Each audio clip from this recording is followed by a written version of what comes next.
We're really excited because people will just be able to just fully immerse yourself in the maps and the storylines and the heroes. With the new seasonal model, we'll be able to drop a ton of content in very frequently as we're updating the game through these big seasonal drops. We're looking at releasing heroes every other season and then a map in between those. And on top of that, we're looking at dropping a ton of content involving skins and other great goodies for players to get their hands on for each seasonal drop. We have so much that we want to do in Overwatch to develop this game because we think it's the next step for us. We think there's so much more we could bring. I'm really happy moving to our new seasonal-based schedule, making this really huge commitment to regular updates. It's exciting at the same time because I know what this team can do. We really want players to be able to anticipate when things are going to enter the game. With all the new content and events coming in, it's even more important to just make sure that everybody knows what's coming. And along with the free-to-play change, we're doing away with loot boxes entirely. We have a new battle pass model coming in, and we have store as well. So players will have a lot more control about how they interact with the game and how they acquire new content. We've been working on so many things over the past couple of years. I'm most excited for folks to see some of the new heroes that we've been kind of cooking up. It's a bunch of different reasons why we choose to make a hero. We're trying to follow the narrative, pick the hero that makes sense, or do we need to create a hero that answers this meta, counters a certain strategy that's too strong in the game? We've got 2 more supports and another tank in just the first couple of seasons. And we're still working on new characters for a year and a half down the line as well. There's characters that folks have already seen glimpses of in the story. And there's also characters that you've never seen before, never heard about. We were looking at making sure the new heroes fit within this new, very fast-paced paradigm and less shields and crowd control. You can see a lot of that reflected in team play moments, but with a much faster-paced vibe. We want to push the sci-fi, the futuristic feeling of maps. There's a touch of sci-fi everywhere you look. So this is something that was a bit more subtle in Overwatch 1. We really want players to feel that the world takes place in not so distant future. Coming up next is Rio. Rio, new PvP map. Pretty sure everybody's gonna love that one as well. It's a great map. It's close to the team. Many people on the team are from Brazil, so it was kind of fun to inject the culture, the colors, the vibe into this map. There's a map that takes place in Portugal. This map is pretty close to the team because our lead environment artist, he's from Portugal.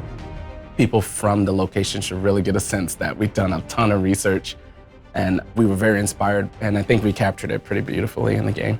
It is a push map, one of the newest game modes, and we tried some pretty interesting layouts for this one, so we hope the players like it. We definitely want the game to feel like a globe-trotting adventure. There's new types of content from what you're used to in Overwatch 1. We have charms, we have banners. The current mythic skin that's in the works that I worked on actually is for Genji. He's got this kind of cyberpunk Japanese demonic theme. Mythic skins are meant to be this next tier of skins above legendary. We want players to be able to go in there and pick and choose certain pieces meant to be this extra awesome legendary skin that you can customize. We're concurrently developing quite a few mythic skins. They're going to be released over the seasons. All this amazing stuff, all of the amazing skins. For weapon charms, really what we're looking for there is just for the players to be able to express themselves and dress their character up. One of our core tenets on Overwatch visually is to focus a lot on the first-person view. We want you to be able to see it and enjoy it while you're playing the game. One thing that was really important to us was to make sure that players, if they earn anything in the game anywhere, that they're able to use it everywhere. So if you earn something on console or on PC or on Overwatch 1, you can always use it in anywhere in Overwatch 2 as well. And with each new season, there'll be a ton of new content and a new battle pass as well. These seasonal updates will allow us to be constantly infusing the game with new content, new heroes, new maps. So the game is going to feel fresh just all the time. There's always going to be something for you to do or to work towards. There's never going to be a point where you're like, gosh, I don't have anything to do. Being able to provide players with new heroes every so often, new maps. It is going to be a growing and evolving game. There's so much for us to explore as we move forward. Get ready. It's going to be really exciting, really fun. With both PvP and PvE, there's going to be really great content for you to immerse yourself in and continue to play over and over again with your friends. Now or never. We can't wait for October 4th. We're just excited to be back. You mentioned that PvE is coming in 2023. Now, can you tell us how the development is going and why the team is committed to bringing these type of experiences into Overwatch? We're all so invested in the world of Overwatch and the heroes that live in it. And through the years, we've developed cinematics, animated shorts, and graphic novels for our players who just want to get deeper into the lore. With PvE, we have an opportunity to go a step further, to go deeper into diverse storytelling in ways that we really just haven't been able to before. So we are planning to expand the Overwatch universe through these seasons that we just described, and we will start delivering this PvE gameplay in 2023.